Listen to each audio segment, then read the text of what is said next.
You might think that swimming with equipment is cheating. It's not fair. It's giving you an unrealistic feeling of speed, and I'm here to tell you that you're wrong. In fact, swimming with equipment can be one of the most beneficial things that you do to swim faster. So what I want to do in today's video is I want to share with you guys how to swim faster with equipment. I'm gonna walk you through it step by step, and at the end of the video, I'm gonna share with you some pro tips and some pieces of equipment that you've probably never seen before to swim faster and smarter than ever before. So bookmark this video, buckle up, and let's go. Let me know what your favorite piece of equipment is down below in the comments. Now today I'm going to do a workout that's essentially 4 rounds of 450s, and I'm gonna use a different piece of equipment on each of the rounds. And not only that, each of the 450s are going to be a different focus with the piece of equipment. So without further ado, let's get into it. Now, one of my favorite pieces of equipment are fins. Fins come in all shapes and sizes, and it's probably one of the most beginner and also advanced tools that you can use in the pool to swim faster. Now, fins will make you swim faster, but they also provide support for doing drills. Now, this is really important if you're trying to swim faster, improve your technique, and improve your overall efficiency in the water, because remember, the water is 800 times more dense than air. So if you want to swim faster, you got to make sure you're moving through the water efficiently, and the best way to do that is incorporating fins into your training. Now, as you can see, I have a few different kinds of fins. They come in all sorts of shapes and sizes. These are the power fins. They're a little bit shorter, they're wider, and they're a little bit more stiff. So these are for a little bit more of an advanced swimmer. You also have these longer fins. Now, these longer fins will give you the most propulsion if you're under the water. So if you're trying to work the underwater dolphin kick, there's also a monofin. But what I actually recommend for most swimming with fins is to actually use the shorter fins. Fins really come in 2 styles, short fins and long fins. These are on the shorter side, and then these fins right here are on the longer side. So if you're a beginner swimmer or even an advanced swimmer, I actually recommend the shorter fins. It's gonna be a more realistic feeling of speed as well as technique, and that's what you want if you're trying to take your swimming to the next level. So make sure you get the right size of fin, and they should be comfortable, and you're gonna be swimming faster in no time. Now, a common question that I get asked is, how often should you use equipment and how much is too much? Now, I like the 50% rule, and this essentially states that the overall weekly volume that you train should be at least 50% without any equipment. So if you're swimming 10,000 meters a week, try and have no more than 5,000 meters with any piece of equipment. Now, of course, if you're a more advanced swimmer, you might actually have some weeks where you go higher than that, and some other weeks will be lower. Sometimes you'll be using fins, and other times paddle, snorkel, what have you. But it's a really important rule of thumb, so that way you don't become dependent on the swimming equipment, and you get a good balance of swimming all natural, what I like to call it, where you don't have any equipment, and then with the equipment to give you that added propulsion and resistance to help you swim faster. Just like fins, paddles come in all sorts of shapes and size. Now, paddles really need to be used with caution, and that's because if you swim with improper technique, it's actually going to cause some damage to your shoulders and other parts of your body. So you got to make sure your technique is in check, and I recommend starting with smaller paddles. So that means the paddle is the size of your hand and no bigger. They actually have some different paddles that are called fingertip paddles that are just the top third of your hand, and I really recommend these for not only beginners but also advanced swimmers when you're trying to work on that early vertical forearm. So as you can see in front of me, I have a few different colors of paddles, and they go from a little bit smaller. These green ones, as you can see, are not much larger than the size of my hand. If I put the paddle on,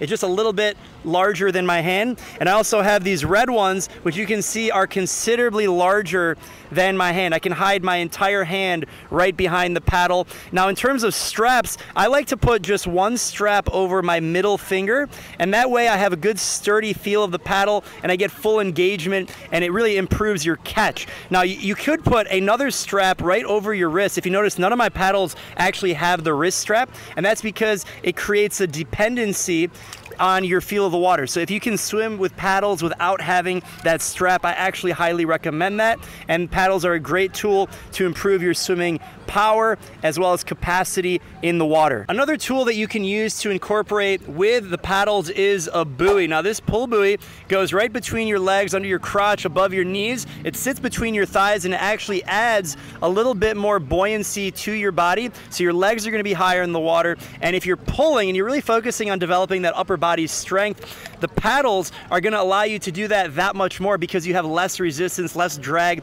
with your legs dragging around. Now, for me, if I have paddles on, I can actually swim up to 5 to 10% faster in an aerobic set. Meaning if I was to do 5 100s freestyle on the 120, now with paddles, I'm doing them on the 115 or even the 110 with the same amount of effort, because you're getting more distance per stroke with the paddles, essentially because the paddles are making your hands larger. So give it a try and let me know. Now, another piece of equipment you'll want to consider is a waterproof music player. And today's video sponsor, Underwater Audio, is MySwimPro's official music player. You can listen to your favorite music, podcasts, or audiobooks while you swim. Now, I've tried out the Delphin, and it's pretty cool to listen to music during my workouts. The Delphin is a touch screen, and it's compatible with Spotify, Pandora, and Audible, and a lot of other apps. You can load custom playlists onto your Delphin to play while you swim without any internet connection. So you can create the perfect swimming hype soundtrack to keep you motivated during tough sets. Now, the Delphin clips onto your goggle straps, and it comes with waterproof swim bud headphones that stay in place even through fast swims and turns, and you can barely feel them while you're swimming, and they're definitely watertight, so you won't miss a second of your favorite podcast or audiobook. Underwater Audio has a few different options, including bone conduction headphones, so if you're in the market for a waterproof music player, definitely check them out. Head over to the link in the description and use the code MySwimPro10 for 10% off. Thanks again to Underwater Audio for sponsoring the video. If you want to improve your technique and you want to improve your breath control, then a snorkel is the way to do it. Now, I'm currently wearing a center mount snorkel. This is what you'll see for competitive swimming, where the snorkel actually goes right down the middle of your head.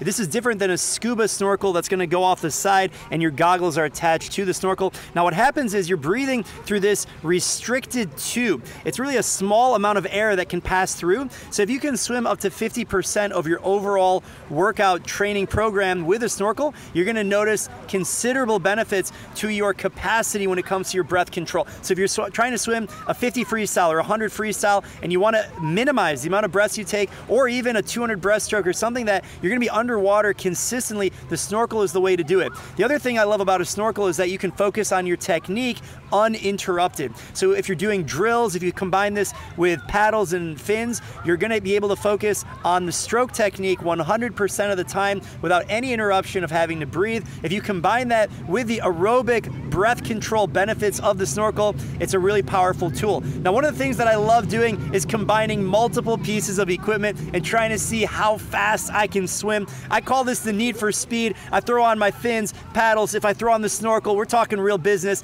and I try and see how fast I can go.